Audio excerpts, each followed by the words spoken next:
Hello and welcome to Did Jesus Exist? I'd like to say that today's Did Jesus Exist is brought to you by Gospel Fictions by Randall Helms. Please go down below and check out the Amazon link, and I hope that you will get this book because it is just purely awesome. And it's got a lot of great information in it.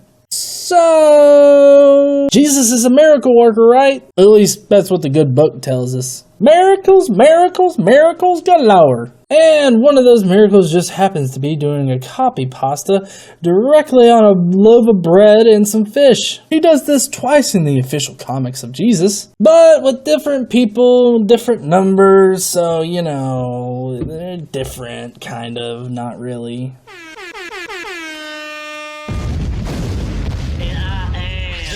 Engineer, a conscious pioneer, a logic general, a reason brigadier. More bullshit from the pulpit. Meet me in the comment section and you get schooled, bitch. The Godless Engineer. But do you know why it occurs twice with different numbers of people, with different locations, with different numbers of loaves and bread and fish? Also, why in the fuck are his disciples still surprised when he pulls loaves of bread and fish out of his ass a second time? They really shouldn't have been surprised when he hit Control-C on some bread and then hit Control-V like a furious madman right in front of him on Reddit or 4chan.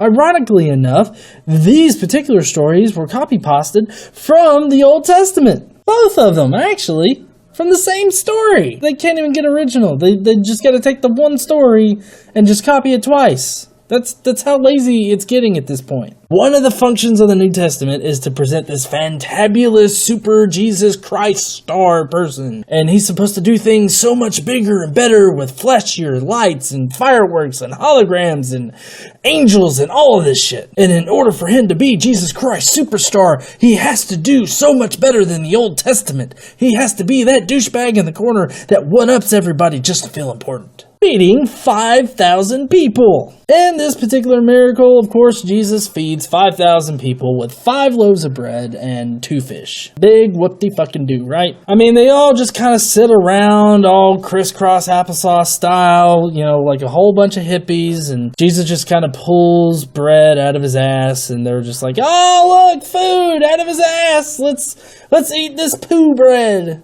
They don't question where he pulls it from at all. It's like, oh, poo bread, yay! Talk about a shit-eating grin, right? They just kind of accept it. I mean, that's fine. I mean, he literally just, you know, pulled a whole bunch of toast and fish out of his ass. But hey, that's just Wednesday night with Jesus, right? 2 chapters later. No joke, not even 2 fucking chapters later.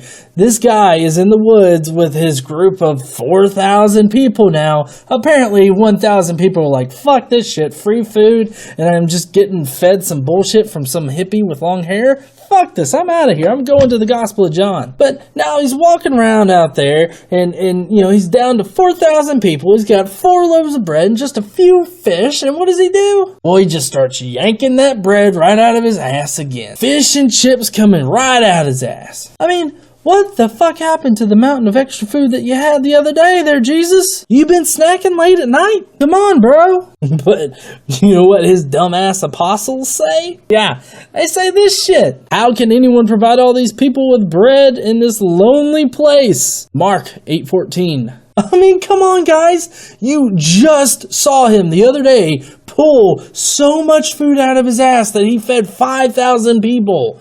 You don't think that this guy could just go furiously again with the Control-V and just paste that shit all over the place and feed another 4,000 people? I mean, come on. Was Jesus, did Jesus do like a brief stint with the silence or something? And then he like wised up and he's like, well, this isn't how to start a religion. I mean, everybody just fucking forgets what's happened once they turn the fuck around. What was I saying? Oh yeah. Now, what really happened with this shit, right? Now, regardless of who actually wrote Mark, because we don't know, he found these stories in multiple different versions of different oral histories. But his dumbass or his smart ass put them together in a narrative form. Now, there are 3 possible reasons for this fuck-up of this magnitude. He failed to grasp that these were 2 versions of the same exact story from 2 kings. He mistakenly made the disciples count the potato. He blatantly did this on purpose because one of his favorite themes, the consistently blind failure of the disciples to grasp Jesus' true nature. I don't know about you motherfuckers, but I'm putting my money on his favorite theme, okay? I'm just saying. Now, both of these events were crafted from 2 kings, which basically served as a part of the blueprint for Jesus' career. Of course, with Jesus, these miracles have to be so much bigger and better and with more lights and special effects. That's why in Kings you have 100 people, and in Jesus you have 4,000 and 5,000. That's why in Kings you have 20 loaves of bread, rather than in Jesus where you just have 4 or 5 loaves of bread. Because Jesus is better all around. He's the asshole at the party that likes to one-up you. In all 3 of these instances, the King's base story and then the 2 Jesus stories have the same outline.